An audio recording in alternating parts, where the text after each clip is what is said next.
Bajrur Gjemajli, ish kryetari i Ferizajt, ka dalë sot para gjykatës së apelit të Kosovës, ku po shqyrtohet ankesa e tij ndaj vendimit të gjykatës së Qarkut në Prishtinë, e cila më 26 nëntor 2010 e kishte shpallur atë fajtor për shkaktim të aksidentit, duke u dënuar me 2 vjet e 6 muaj burgim.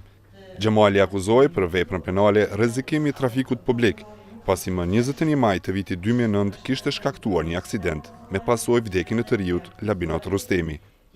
Të premten pas përfundimit të seancës në apel, Tahir Recaj, avokati i Gjemalit, tha se është ankuar nga se dënimi është shumë i rëndë.